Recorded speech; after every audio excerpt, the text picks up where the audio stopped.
Entrevista a la carta, en diálogo directo con los protagonistas de los hechos. Está con nosotros Hans Soledispa, él es experto económico y financiero. ¿Cómo está? Muy buenas tardes, economista. Muy buenas tardes, muchas gracias por la invitación, es un gusto estar en este programa. Gracias a usted por acompañarnos. ¿Cuál es el impacto real para el sector productivo de este incremento del salario básico, considerando que su efecto real es para 450,000 empleados? Apenas uno creería que es para más población, pero en realidad no. Es correcto lo que menciona, son muy pocos los trabajadores que se benefician de esta medida y se benefician entre comillas, y ya lo voy a explicar por qué entre comillas. Muy pocas personas son las que trabajan en el sector formal, apenas el 32% de la población económicamente activa tiene un empleo formal y de esas pues son menos todavía las que ganan el salario básico. Y bueno, estamos hablando de un incremento de $25 de manera nominal para el trabajador, que en principio suena bastante bien, pero en el corto plazo, aunque suena bien, en el largo plazo no se traduce de la misma manera. Son $25 que en el salario aumenta, pero luego también hay que considerar factores como que incrementa el aporte patronal, incrementa el 13º sueldo, el 14º sueldo, provisión de vacaciones, provisión por desahucio, fondos de reserva, lo cual encarece más el tener un trabajador, el tener un empleado, tener una plantilla numerosa o cualquier tipo de plantilla, lo cual en el mediano plazo peligran las plazas de empleo actuales y sobre todo las que no se podrán crear a partir de ahora. Ahora, como usted dijo, al final sale como 35, me parece, 33 o $35 a la final con todo lo que tiene que pagar el empleador, ¿no? El aumento, este aumento, que se traduce en $25, pero en realidad es mayor el aumento que tiene que pagar el empresario porque tiene que pagar fondos de cesantía, tiene que pagar el IES y todo eso acumula una subida mayor, ¿no es cierto? Sí, bueno, y no solo veámoslos así de 25 a 35, sino veámoslos que el costo integral de contratar. $32,35, $32.35, ese es el costo exacto que debe pagar, ¿no es cierto? Sí, es correcto, pero luego también veámoslos de manera integral. A eso de ahí, si le sumamos todos los valores y no solamente los que se desembolsan en el momento que se desembolsan quizás el 13º sueldo, el 14º sueldo y las provisiones y el tema del seguro social, pero luego también a nivel contable, a nivel empresarial, las empresas también hacemos la provisión, aunque no se paga en el momento, se paga mucho después, la provisión de vacaciones y la provisión de fondos de reserva y provisión por desahucio. Entonces todos esos temas también aunque no representan una salida de flujo de efectivo, también representan un impacto contable financiero. Y al final del día estamos hablando en torno a que un trabajador del salario básico puede terminar costando a nivel financiero contable en torno a los 650, 660, 670 dólares, considerando todos los valores que se desembolsan y los que no se desembolsan, pero igual se provisionan para en el futuro pagar. Pero considerando que la ley norma un incremento obligatorio anual del salario básico unificado, ¿por qué las industrias, las empresas no toman en cuenta esto y se proyectan justamente hacia ese aumento? Las empresas, de lo que conozco, las empresas sí se proyectan. Ahora, luego también están lo que todo el mundo quiere. Por ejemplo, como empresarios, nosotros queremos que nuestros trabajadores estén los más contentos posibles, sobre todo si son los trabajadores que son más productivos, que son más competitivos. Queremos que nuestra plantilla esté contenta, que nuestra plantilla no tenga intenciones de buscar un nuevo empleo o de que se sienta algún tipo de incomodidad en el trabajo. Eso es el punto de vista de las empresas. Desde el punto de vista de los trabajadores, obviamente que también ellos queremos, también soy trabajador, queremos tener un salario más alto, pero también tenemos que tomar en cuenta la realidad de la situación económica. Ahora mismo, el país el año pasado decreció en torno al 6-7% por la pandemia del COVID-19. Ahora, en este año, el rebote apenas ha sido en torno al 3% y se espera que el próximo año sea en torno al 2,8%. Entonces, estos crecimientos económicos, el tamaño del mercado, no está creciendo del modo en que las empresas necesitan para poder tener estos ingresos extras para pagarle mejor a sus trabajadores o para tener trabajadores mejor remunerados. Entonces, más allá de un tema de un deseo personal que tuvieran las empresas. Yo como empresa deseo pagarle más a los trabajadores, la realidad es que no estoy vendiendo suficiente, la realidad es que no hay suficiente producción, la verdad es que el mercado está bastante mal. Pero que yo recuerde los años previos, incluso a la pandemia, los empresarios siempre estuvieron con resistencia a un aumento del salario básico unificado. Es más, o sea, no tengo recuerdo alguno en donde los empresarios hayan llegado a aceptar un acuerdo con los trabajadores para poner un aumento al salario básico. En los últimos, yo qué sé, por lo menos recuerdo 10 años, no se han logrado poner de acuerdo con los empleadores. Con los empleadores con los empleados para establecer un aumento. Usted dice que todos los empresarios buscan mejorar el salario de sus empleados, pero eso no se refleja en la práctica. Claro, lo que pasa es que los salarios, para que aumenten, realmente tiene que haber un incremento en la productividad. Entonces, lamentablemente, en nuestro país no hemos tenido un incremento generalizado en la productividad y por lo tanto no han llegado a estos consensos. Pero aquí el tema es que siempre esto nace de un mito económico, y el mito económico es que si nosotros le proponemos por decreto un salario muchísimo más alto para que las personas tengan más dinero para poder consumir, para poder gastar, y así las empresas poder vender, poder producir, poder tener más ingresos, suena bonito, pero en la práctica no funciona así, porque en la práctica las empresas tienen realidades distintas y las empresas, no es que no quieren, sino es que no están en condiciones, algunas, la mayoría no están en condiciones de pagar estos incrementos salariales porque su productividad no ha incrementado en la medida que sea necesario. Entonces, como no han incrementado su productividad, no pueden costear salarios más altos, por lo cual empiezan a despedir personas.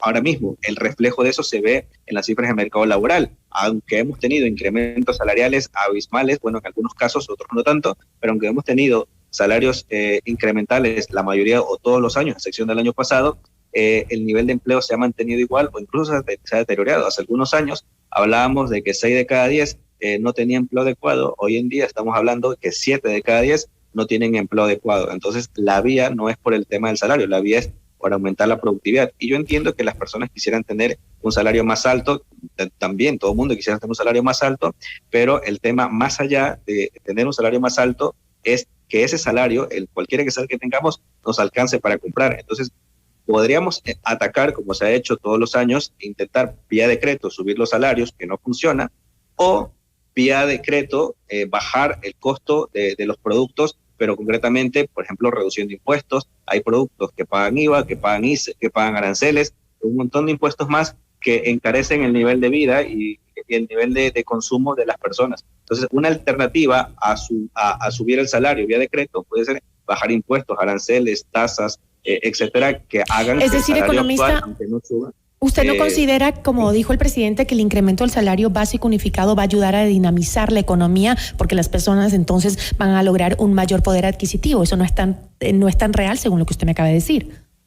Así es, el presidente lamentablemente se equivoca en ese sentido. En el corto plazo las empresas no van a poder solventar eso de ahí, las empresas no van a poder pagarlo. Si las empresas pudieran pagar, si estuviesen en condiciones de pagarla, que quizás 1, 2, 3, quizás las empresas más grandes están en condiciones de pagarlo, probablemente lo harán, pero la gran mayoría de las empresas y los grandes empleadores son las empresas familiares, pequeñas y medianas empresas que concentran la mayor cantidad del empleo, no van a poder costearlo y lo que van a hacer es despedir personas o empezar a tenerlas en la plantilla, ya no de una manera formal, sino de una manera informal, y al final del día, al menos en la parte del desempleo, se transformen en menos poder adquisitivo, al contrario. Entonces, pero contrario a lo que usted dice, economista, el presidente ha sido claro en que este incremento al salario básico unificado viene de un informe técnico, de un análisis técnico de la situación económica del país, y que justamente no solo este año, sino los próximos vendrán vendrán otros aumentos similares o diferentes, no sé, pero llegarán a $500 cuando termine el gobierno del presidente Lasso. Esa ha sido su oferta de campaña y dijo que lo